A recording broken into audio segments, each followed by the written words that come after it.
Hi fantasy managers, welcome to FPL Team Talk. In this video we're doing a team selection for Game Week 8. It's a little bit earlier than normal. However, we've had a few press conferences already.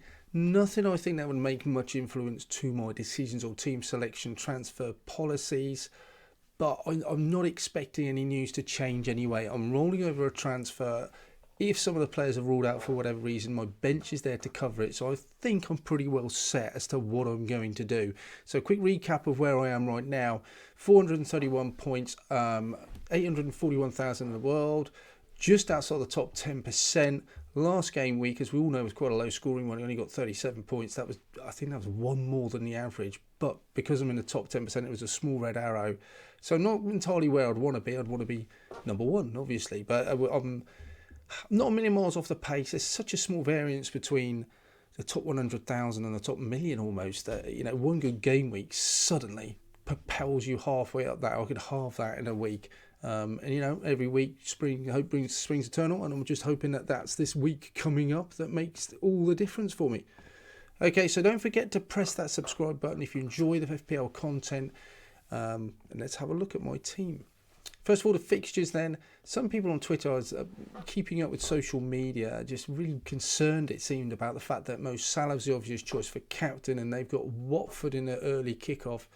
Doesn't really come into my thinking at all when the kickoffs are. If Salah's the best option for a captain, if he was playing Tuesday night or Saturday morning, regardless, he is going to be the captain.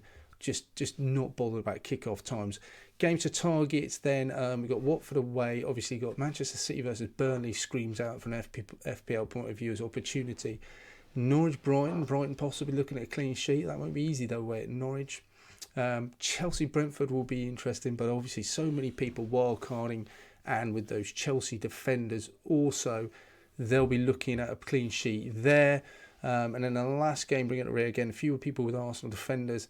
Crystal Palace obviously hitting some form and got some good differential cheaper players in there as well. So all these games got a lot to ride on, a lot of interesting things going on. We've gone with Ramsdale on goal. So when we wildcarded in game week 7, Ramsdale came in. It was a toss-up between him and Sanchez. Could really have gone either way if I'm honest. I think I preferred back that Arsenal defence than the Brighton defence. Having had Sanchez last year, he just doesn't really have much bonus point or saves bonus points potential. He just never seems to get it. 6 as a ceiling, it feels, for him. So even though their expected goals conceded is so low for Brighton, I've gone for Ramsdale. And so far he's been brilliant. He's 3 out of the last 4 games he's kept clean sheets. Arsenal seem a lot tighter. Both him and Sanchez obviously shared clean sheets in the last game against each other. In defence, as you can see, I've really gone big at the back. I've gone doubled up on Chelsea, doubled up on Man City defenders. The 2 Man City defenders are the most nailed on you can get, Cancelo and Diaz. That's not to say they will definitely play. I've got the vice captaincy in there on Cancelo. I don't expect Salah not to play, and the captaincy is on him. I think I would move the vice captaincy possibly to Lukaku. But Man City at home to Burnley, high hopes. You just hope they play, don't you? Christensen and Rudiger. Christensen's just for the cheap option. He's played 5 out of 7 games this season so far. He missed the last game, so hopefully that means he's back in for this one. Rudiger, there's rumours about him having left the German camp early. So maybe we'll keep an eye on that, and Tuchel's press conference. If he's ruled out, that's fine. He would go on the bench, so makes no difference. I've got another defender, or I will get, as we'll see in a minute, someone else to bring off defence. But again, Rudiger just the cheapest options. The other options, Thiago Silva. Who else do they have at the back there? Obviously, Azpilicueta's doing really well. Reece James is a player I absolutely want to get on board with, but there's so many good defenders to go for. None of them particularly cheap. Reece James, Trent's missing from this side. There's Lamptey I'd love to get hold of as well. Livramento's on my bench as well, it's a cheap option. It's just so many I want to get hold of it, but definitely with 2 transfers rolled over for next week, definitely looking at the option of Reece James coming in. I'm just unsure who to take out. It might just depend on who starts this week for Chelsea. Into midfield then, Saka, how one game week makes a difference. He was in everyone's wildcard game week 7. I brought him in.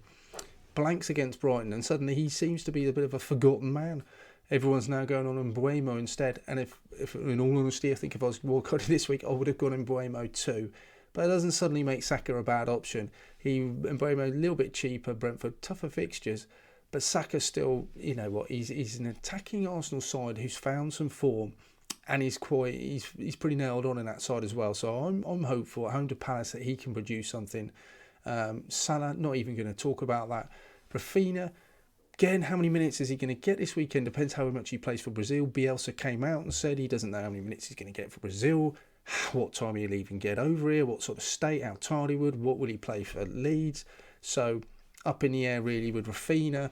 He's still not even a consideration taking him out because I'll just want him straight back in. Benrahma away at Everton. I feel Benrahma has got that penalties possibility hanging over his head. If he was on the pitch when Man United played and he got that penalty, I would be interested to see if he took it or not, but he'd already been subbed, so Noble came on without Antonio there, obviously suspended. So I do like Benrahma. He owes me absolutely nothing this season. I do want to see him still be playing. You know, nothing to say he can't get the result goals against Everton. I've said that he's possibly up for substitution or transferred out next week. Who knows? We'll see how he gets on. Romelu Lukaku, again, a flag over him, expecting him to play though. He's had a rest, he missed the last Belgium game, and Antonio up front, he's just been probably the best asset so far this season for FPL. Can score against anyone. Let's hope he does so against Everton as well.